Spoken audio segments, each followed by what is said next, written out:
السلام علیکم۔ ایک ایسا بلڈ کلوٹ جو بلڈ ویسل کے اندر بنے اور وہیں پڑا رہے تھرومبس کہلاتا ہے، اور اس بلڈ کلوٹ یعنی تھرومبس کی وجہ سے جو کنڈیشن پیدا ہوتی ہے اسے تھرومبوسس کہا جاتا ہے۔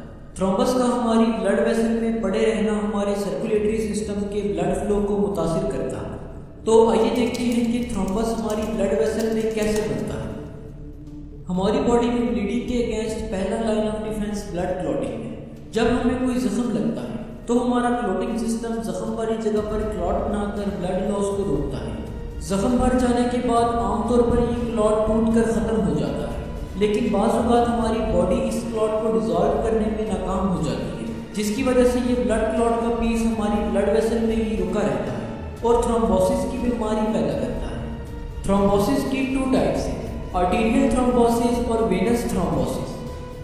آرٹیریل تھرومبوسس آرٹری کے اندر بلڈ کلوٹ یعنی تھرومبس کی فارمیشن کو بولتے ہیں۔ بعض اوقات ہماری کسی آرٹری کے اندر ہائی کولیسٹرول اور بلڈ پریشر کی وجہ سے ایک پلیک بلڈ ہو جاتا ہے۔ اس پلیک کے رپچر ہونے کے چانسز رہتے ہیں، اور جب یہ پلیک رپچر ہوتا ہے تو ہماری باڈی کا کلوٹنگ سسٹم ایکٹیویٹ ہو جاتا ہے، اور اس رپچر والی جگہ پر پلیٹلیٹس ایک کلمپ بنا دیتی ہیں، اور یہ کلمپ ایک قسم کا تھرومبس ہوتا ہے۔ اب جو کہ یہ تھرومبس آرٹری کے اندر بنتا ہے تو اس کنڈیشن کو آرٹیریل تھرومبوسس کہا جاتا ہے۔ آرٹیریل تھرومبوسس ہارٹ اٹیک کا باعث بن سکتا ہے۔ وینس تھرومبوسس وین کے اندر تھرومبس کی فارمیشن کو بولتی ہے۔ زیادہ تر تھرومبس ہمارے جسم کی کسی ڈیپ وین میں بنتا ہے، اور جب ایسا ہوتا ہے تو اس کنڈیشن کو ڈیپ وین تھرومبوسس کہا جاتا ہے۔ ڈیپ وین تھرومبس زیادہ تر لیگ کی وین کے اندر بنتا ہے، کیونکہ لیگ کی وین کے اندر بلڈ کا فلو بہت کم ہوتا ہے، جس کی وجہ سے بلڈ کلوٹ کے بننے اور پڑے رہنے کی چانسز بہت زیادہ ہوتی ہیں۔ ڈیپ وین تھرومبوسس ایک سیریس کنڈیشن ہے، کیونکہ ہماری وین میں بنا بلڈ کلوٹ بعض اوقات بریک ہو کر ٹریول کرتا ہوا لنگس کی ویسلز تک پہنچ جاتا ہے اور لنگس کی بلڈ سپلائی کو روک دیتا ہے، جس کی وجہ سے لنگس کے ٹیشوز مرنے لگتے ہیں۔ اس کنڈیشن کو پلمونری ایمبولزم کہتے ہیں۔